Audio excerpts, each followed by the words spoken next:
Very special topic today. We are talking about the Asia market for mobile apps, and I'm welcoming our special guest today, Yolanda from NativeX. Hi, Yolanda. Thank you for Hi, squeezing our webinar into your very busy schedule. Really super excited thank you, Andre. to talk about Asia with you today. Yeah. How are you? I'm good, I'm good. How are you? Yeah, I'm doing very well. Thank you very much. So yeah, and as you can see, we today our topic is how to scale your app in Asia, while Mhm. US and European market is super competitive for mobile apps. Some mobile apps leveraging the opportunities in like more calm markets and scale the mobile apps in Asia. So today we're talking about the like opportunities in Asia market and like advanced strategies, how to launch your app in Asia, how to scale it on web and so on.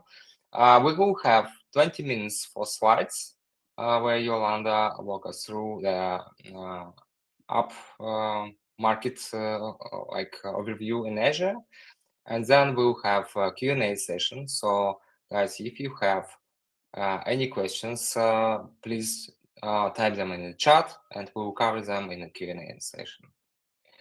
So let's get started. Here we go. Mm. Um, right. Thank you so much, Andre. Hi, everybody. So thank you so much for coming into this webinar. I'm Yolanda from NativeX. We are a global advertising agency helping our clients with media buying, with influencers, with creative productions. And we do carry, we are the authorized agency of a number of regional and less known media platforms, and a lot of them are actually from the APAC region. So we do assist a lot of clients with, cross-border media buyings, entering into the APAC market. And first we start with, an overview of the market itself. It's Asia really worth it? Right. So this is some data from the first half of 2024 released by AppsFlyer. So what is happening is that overall, if you look at the overall data worldwide, APAC actually takes 44% of the total installs worldwide. Yeah. And if you look at the non-organic ones, like people who are interested who can actually search for this report online, but if you look at the non-organic ones, like the paid ones, it's 45%. So it more or less aligns, right? So the paid versus the organic versus paid in Asia is more or less the same as what we're seeing in the tier one countries. And in terms of growth, actually, we're seeing that the paid ad in stores in Asia last year, it was seeing a 22% increment. Out of which, non-gaming is increasing 31%. So ads is actually outgrowing games, if we could put it in this way. And this data is also outpacing the global average. Okay. And, but when we speak, So when we mhm. speak about Asia market, what countries can you highlight as like the target countries for mobile apps to start with, for to launch, and what's the like where is the potential in terms of That's a geography? super, yes, that's a super good question, and it's actually going to be a lot of insights for it. But what we are usually recommending is that since our clients usually when they're running UA through SDK networks, for example, they already kind of have a feeling, right? If my main installs and revenues, are they from Japan or Korea? Are they from Southeast Asia? Are they like, are they from China or the Greater China region, right?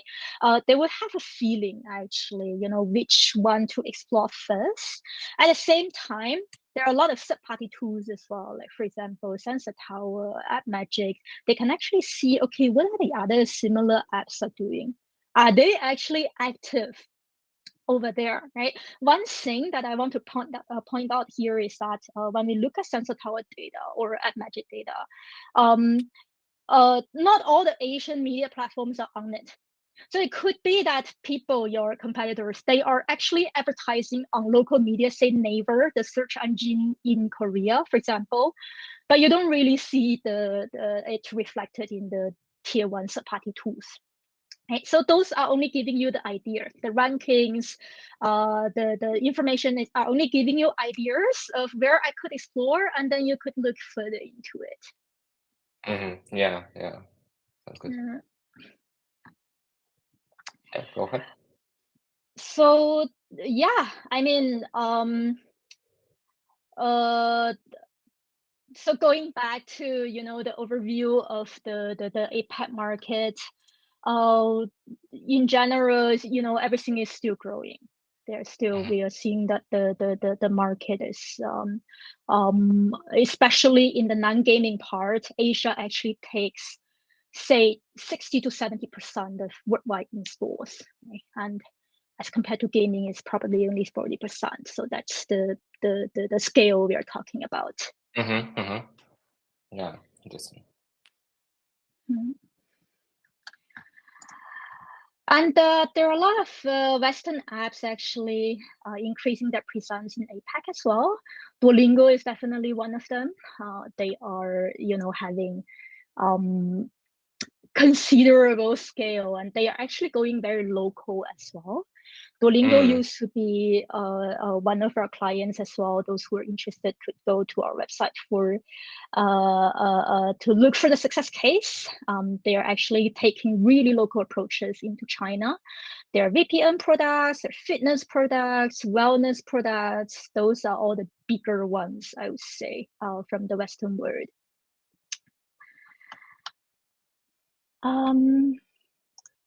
Let me see. Yeah, it's interesting that two services of VPN, like a utility-based app that's scaled in Asia. Is it like connected with the local circumstances and like the user requests that they need to get access to some resources or something like that, or what's the answer? VPNs are very interesting. Yes and no. Yeah.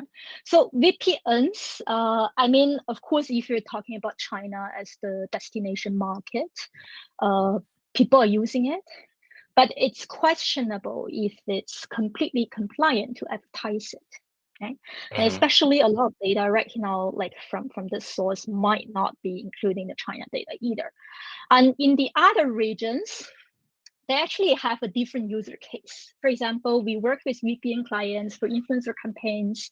The user case is rather like, I want to watch a Korean show. I want to make sure that I keep up with the latest release from the episode, right? But I'm personally located in Vietnam. I just like K-pop. I just like Korean shows. What do I do? So sometimes I basically use this VPN to, go across Yeah, sure. borders, kind of like, to keep myself updated, right? That could be one user case. Others are like, okay, I'm a gamer. I want to make sure that I'm connecting super fast, because if you do look at the popular games in Asia, it's very obvious that casual games in tier one countries, they are taking a bigger percentage. But in Asia, a lot of people on strategies, on RPGs, on things that actually requires really good internet connection and super fast reactions. Otherwise, you ruin your game as well, like ruin your team as well, right? So they need super fast connections through VPNs. That could be as well. And then financial transactions. That's another bigger user case there. Wow, yeah, super interesting. It's insight. And which of those players apply web-to-web approach when they have like the complete web funnel with selling subscription on web? Do you know like any like insights about their like strategies for especially on web? So at this moment, I don't really have the market general data of which sector that is like for sure, like from the third party perspective, right? But personally, we observe that fitness, wellness, or education, things that entertainment, for example, as well, things that requires one account with one account could be applied to all devices like desktop plus your app plus your iPad. They are more and more moving towards the web funnel. Yeah, here we can see the few examples, yeah, with web to app, and if I understood it properly, that web to apps here means that it's like a landing page with directing to App Store for especially for this video drama app, yeah, and for Better Me and ManMuscle, as you can see, it looks like they had like the proper web funnel with the quiz and with selling subscription on web. Yeah. What do you So think? yeah, short drama is definitely a big vertical that has basically all the elements why they have to use web to app. And in this case, just to clarify, that means after I click through the ads, I'm being directed to a landing page shown on the left side of this slide. Yeah, and from here, either that I click through, I click on the CTA button, or I'm being automatically redirected to the App Store. Yeah, and then download happens there again. So this is basically because well, I mean, this slide is about Asian developers, especially Chinese developers. And as we probably all keep up with the industry trends, a lot of short drama apps, they are somehow related back with the Chinese origin, right? Like Real Shorts, the big ones, like Drama Box, like Mobile Reels, School Shorts, like basically each of them are having, eventually different strategies of which areas outside China they are targeting. But all of them actually share the same nature, that they drive interest to drama instead of to their app. Okay. So each of them, they're having their own drama. Each drama have, I don't know, 100, 200 little episodes. And then we need to make sure, number one, of course, the landing page has to align with the video materials, the advertising materials. We want to make sure that, okay, if the users wants to see the next step revenge, then the landing page has to show it, right, in order to increase conversion. That's number one. Number two is that tracking over here, like adding this web to app page over here, actually shortens the learning time, like shortens the scan attribution time, right? Because usually for each drama, within the first 3 days, we're going to see if this is popular or not. And basically the client is not going to afford, okay, I wait for 2 days, scan window first, and then another 48 hours delay, and then I see how the campaign learns. It's not really the way. So that's why this is a vertical that uses a lot of web to app. Another vertical, as Andre just mentioned, wellness, fitness, taking some surveys and eventually converting along the path. We do see that as well. I mean, back during the COVID time, we were actually running a wellness app like really big in China. So that was the time, of course, a lot of people are paying extra attention to fitness and wellness, right? That was a specific time period. And then we were actually being their apps publishing partner. We were being the payment gateways to collect the IAPs. We were helping them with UA campaigns, of course, finding influencers and everything. The scale of the campaign was like daily new users. We could be driving 10K joining. But eventually moving along the ways, of course, number one, policies change. Number two is that if we do look at the web to app conversion path, or rather the web funnel conversion path, right? Payment is shifting outside of the app itself. In that case, actually, a lot of local destinations, you do need to consider the payment behavior as well. Yeah. So not everybody in this market, in the APAC market, they are actually having credit cards. payment, if not handled by iOS or if not handled by Play stores, then you need to consider a lot of localization stuff and integration stuff as well. Yeah. I just was about to ask you about the main obstacles that blocking like Western-oriented apps that scaled in the US and European countries expand the ad spend in Asia countries. What's the main blockers? What's the main obstacles except I'll in list the our frequent asked questions we receive from our clients. And there are a lot of blockers. Like halfway through the conversation, they're like, "Oh, but we don't have this and this, then we can't continue." So the often asked questions are, of course, where to start with location, right? Do I want to look into Japan? Do I want to do Korea? Do I want to do other regions in APAC? Number two is that which platform to start with. Let's say, sometimes we might feel it's less and less in the recent years because TikTok is growing. But back a few years ago, we often faced questions like, TikTok is growing, but people on it are not like observe its high purchasing powers, right? Do we do the same? Like, can we still get on it for certain countries? The answer would be yes and no. Like, you really need to see how TikTok is evolving in the country itself. But in a lot of APAC countries, TikTok started earlier.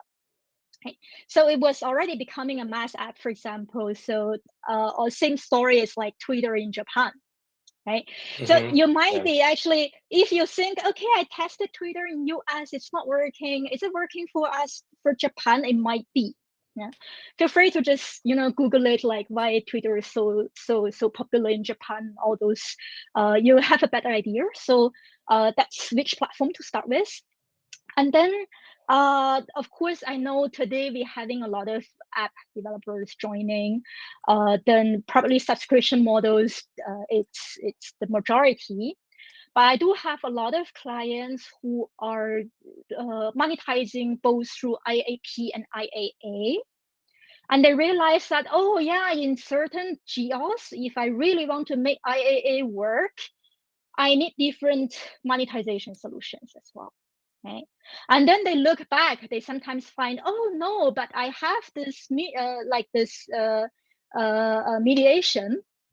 I have this mediation which bind us for a global deal, and it's kind of like not supporting very well in the specific market I'm talking about. Then too bad.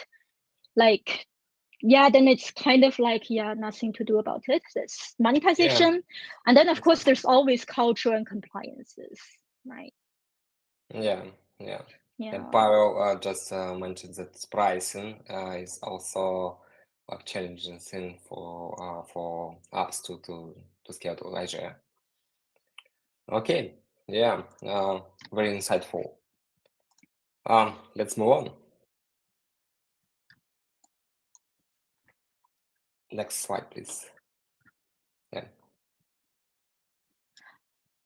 is another point I forgot to mention. Yes, the paywall itself. So going back to cultural compliance, this is kind of like culture as well. So culture is not only, yes, you're working with, you're doing ASO, you're setting up the models as a local model, you work with influencers. Yes, that's cultural. Researching on pricing points, strategies, making sure that your paywall design actually fit into the local purchasing behavior. It's actually very cultural as well. This is a super beautiful case that we did with one of our clients. Basically, I just love it. Everybody could tell like the refund rate was going down, the unsubscribe rate is going down. Then that's a few rounds of optimization as well. Yeah, cool. What's the subscription model is the best option to start with? for Yeah, like so let's say for health and fitness app? um so here's what I would like to recommend, you know. So always do a research of your competitors in the Yeah, sure. destination region. That's number one. Number two is that don't limit yourself towards direct competitors. By looking at games, how they are charging as compared to the payment packages outside of Asia, outside of your targeting geo, it's very helpful as well. You would know. And then most of the APAC users, they are sort of spoiled. Yeah, they are used to the type that, hey, on day one I can spend $1 and then I get this and this, like all the fancy stuff I can experience already. And then that's how I start with the purchase journey, right? And a lot of advertisers from the Western countries that we see, they prefer to take it slow. They want to make sure that user like them first before they start to charge. So that's a little bit of difference there. Okay, thank you. Let's move on.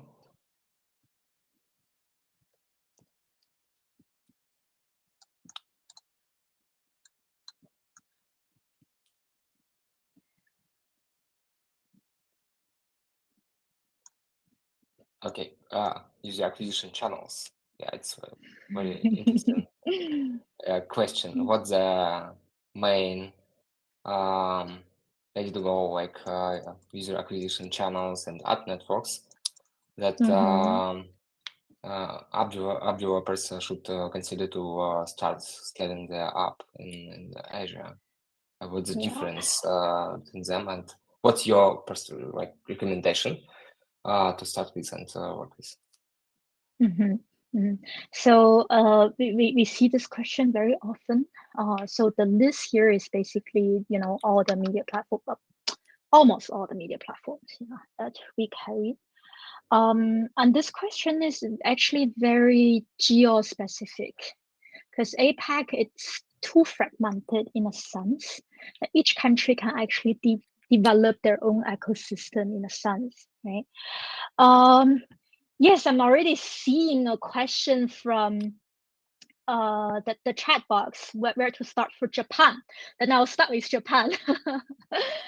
Japan is, as I mentioned just now, oh, thank you, Pavel. Line ads, as I mentioned, Twitter. Japan, actually, TikTok is taking a good market share as well. It's unlike South Korea. I wouldn't put a lot of budget on TikTok for Korea, but we would do it in Japan. And then if you're talking about Korea, then Naver is definitely something you want to look at. Of course, Meta, Google, and all those global medias, right? But Korea, the thing is, Naver is actually having more or less the same market share as Google. So Naver is the local search engine. Both of them is like 40-something%, and then the rest is shared by all the other small ones. Ad format is very similar as well. They have display, they have search. There's tools that you can actually register to use to find the search trends and audiences and everything to get an idea of what to do there. There's Indonesia, which is having increasing attractions as well, because a lot of apps in stores are happening in India, Indonesia in the past years. Indonesia, there's a platform called Kwai, which is listed here, KWAI. Yeah. This platform is very similar to TikTok. You can consider them almost the same short video social platforms. TikTok, starting from day one, they're kind of like focusing, tier 1 cities plus tier 1 countries. They focus on the higher ROAS regions. Kwai, instead, they are focusing more on emerging markets, right?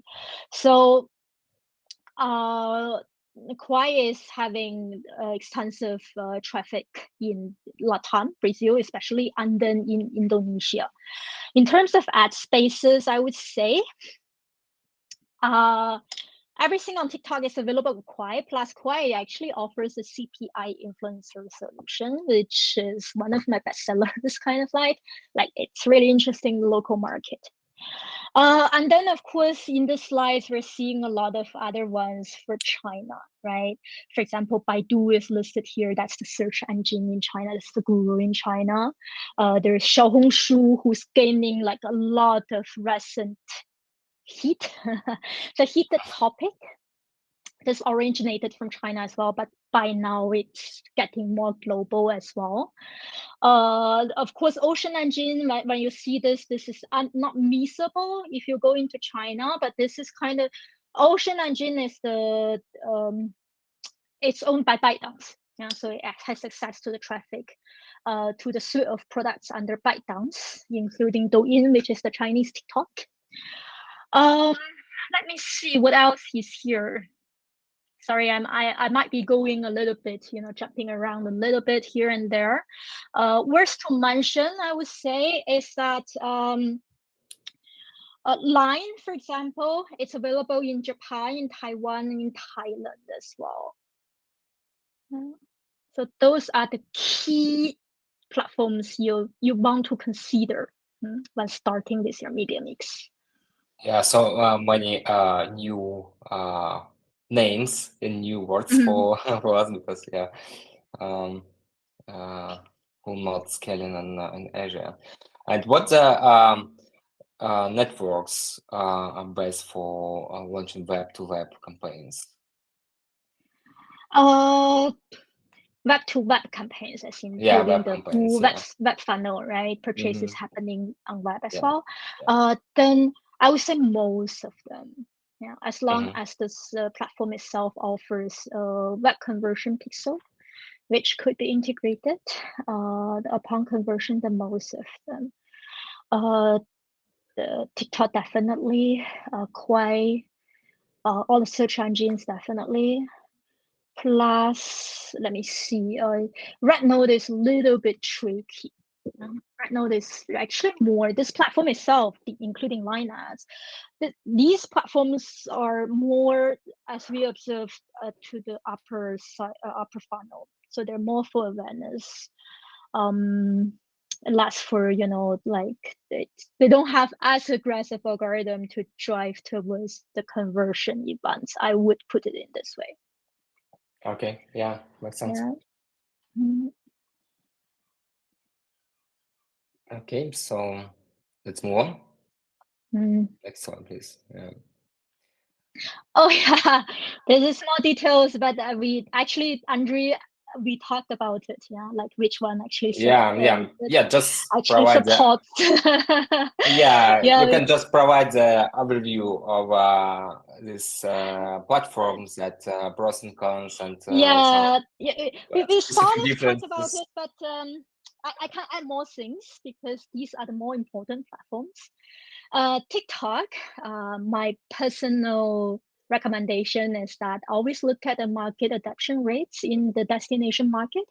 Sometimes you see it better in a certain market than the others. And then another thing is that if we look at the Chinese part of this app, I know they're separated. Yeah, it's not really good to put them together. But if you do consider that part, they have what do you call, like it's like the mission, like all audience mission are kind of in this way, where you can actually post challenges that everybody could join to make UGCs of your app, and then they get paid by the performance goal you set, which is a very interesting project now.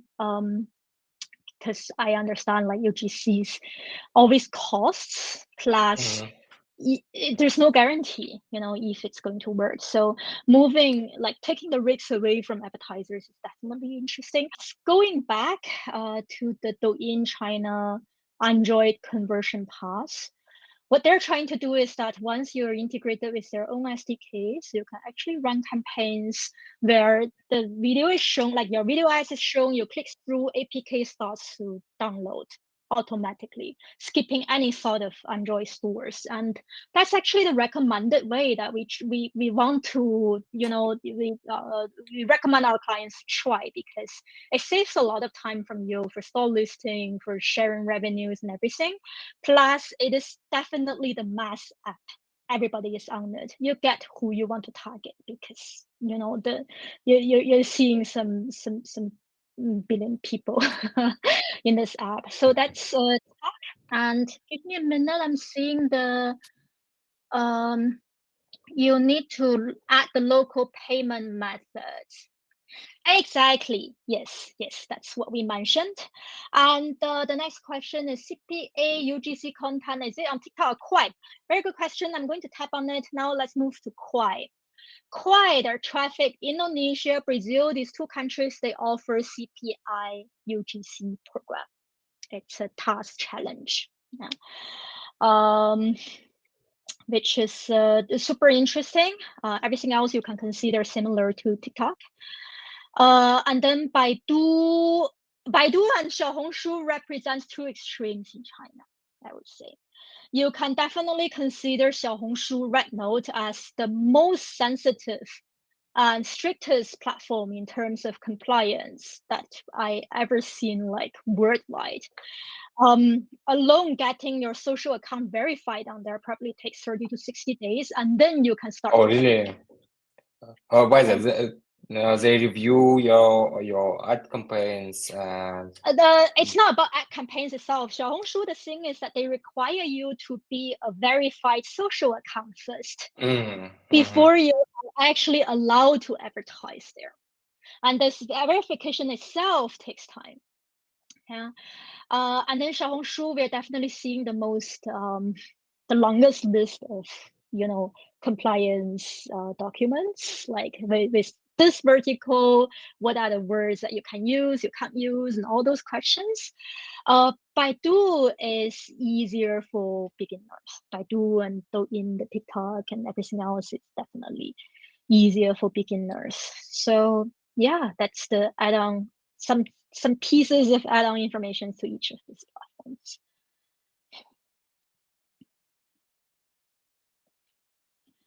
all right. Let's go on to questions, and we already covered some questions.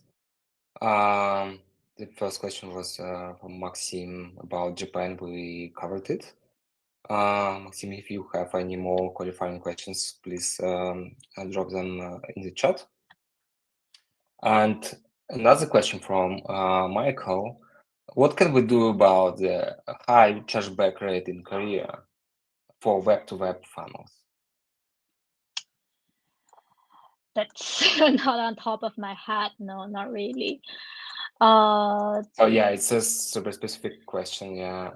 Yeah, I probably do have to dig out some cases and consult our media buyers as well in order to get back to that question. Okay, and Iskander is asking about the breakdown of local user acquisition channels by country, and we don't have it in place right now. So if Yolanda, you can share something later on. Could share, yeah. I'll share with Andre, and then the guest we'll send it with afterwards. Yeah, I can share that. Yeah, we'll send all materials and recording of this webinar in follow-up email, and we'll add this detailed information about UA channels by country as well. Okay. Another question about UGC, we already covered it. At which Nikolai asked, at which point you recommend using platforms like Kwai instead of Meta or TikTok?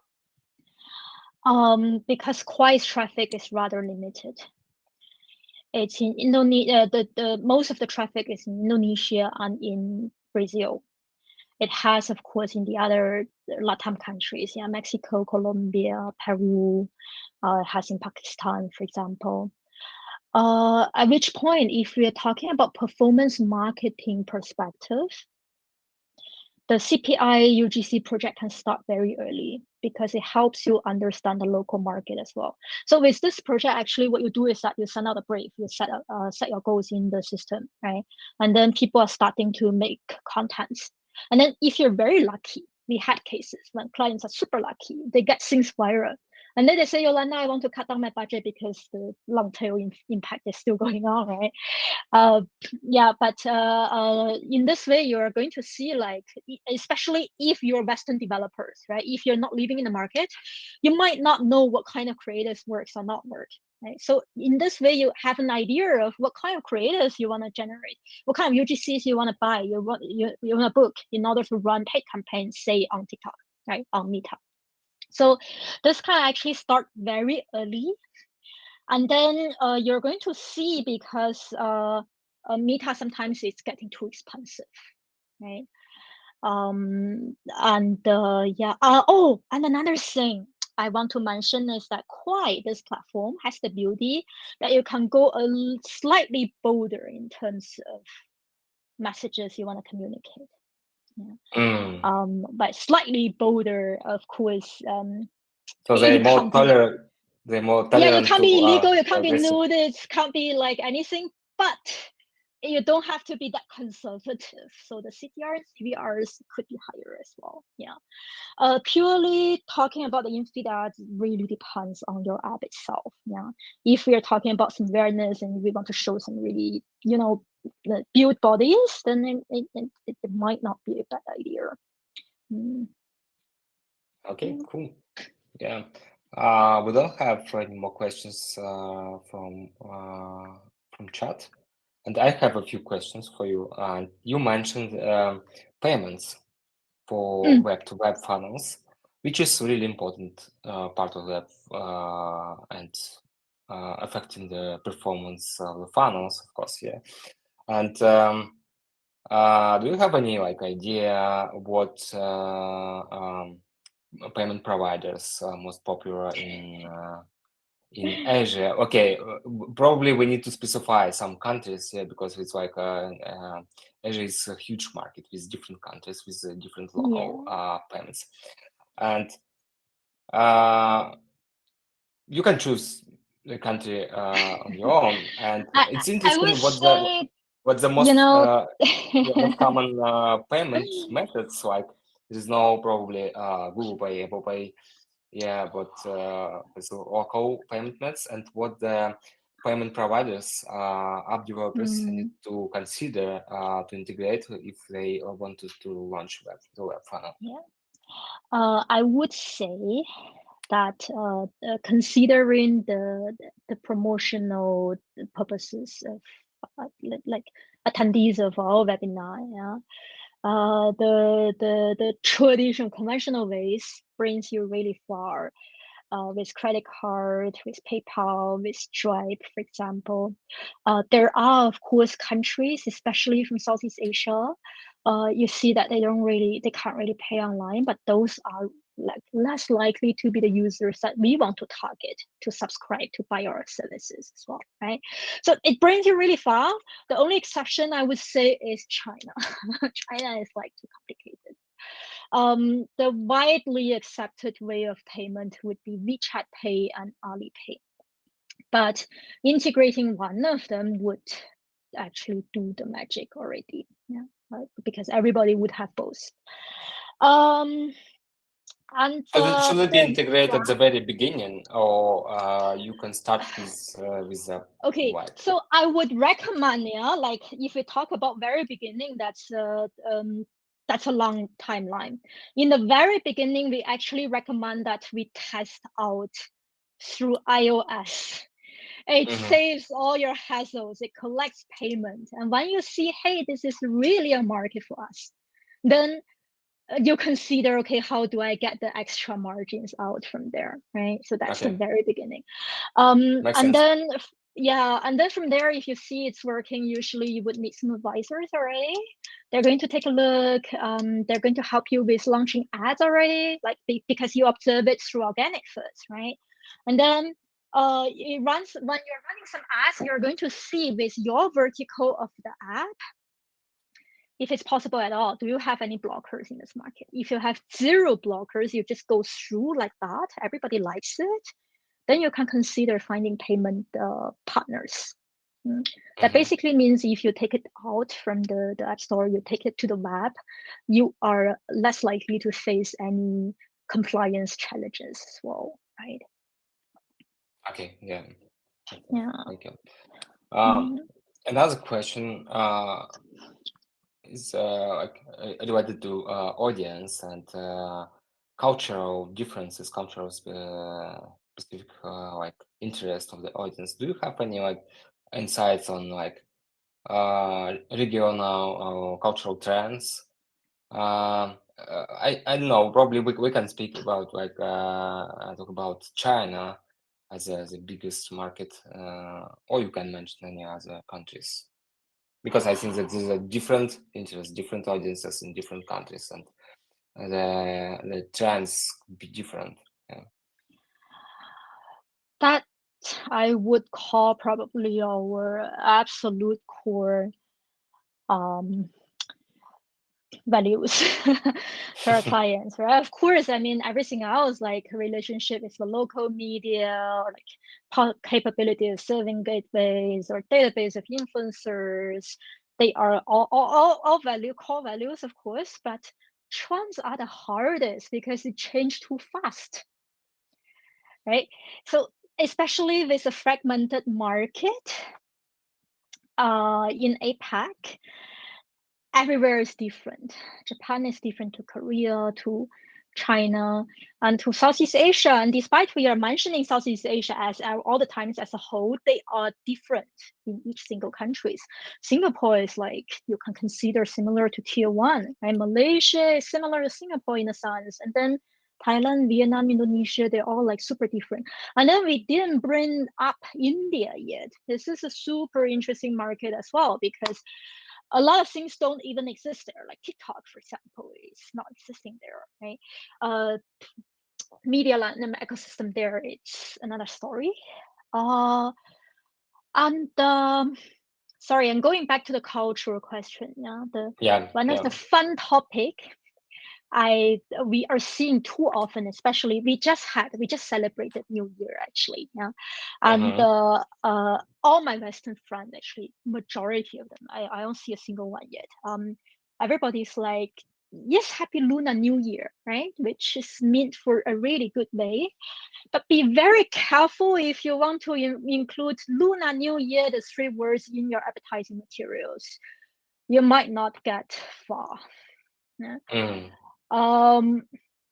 Lunar New Year is sort of like a step back, right? Because you don't want to say, hey, this is Chinese New Year. You don't want to say, hey, this is like New Year from the other cultures. You think like it's being friendly to generalize as lunar. Try not to do it. That's my tip. Find a local word for it. Yeah. Okay, cool. We have another question from Maxim. For a start in Asia, the Asian market, what's your recommendation to make a funnel through the landing page, like web to app, or store funnel directly to the stores? And another question: why not considering web to web right now? Precisely because of the hassle, problems with payments and returns.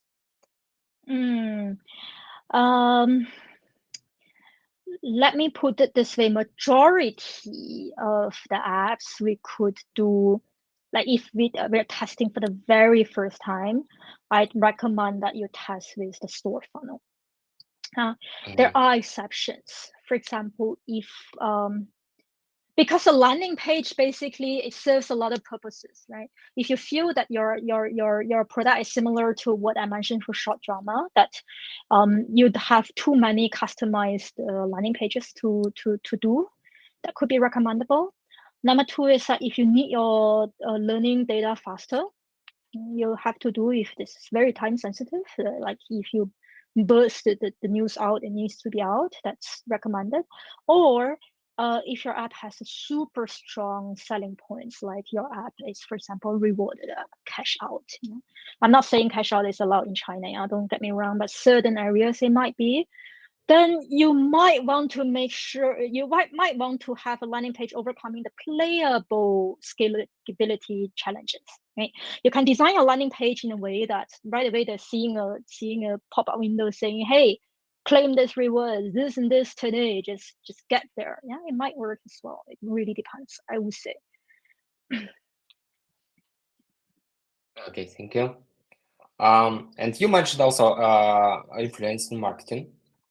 And working with influencers also could be challenging in terms of like recruiting influencers and sorting them out and filter out the influencers that would work for your app.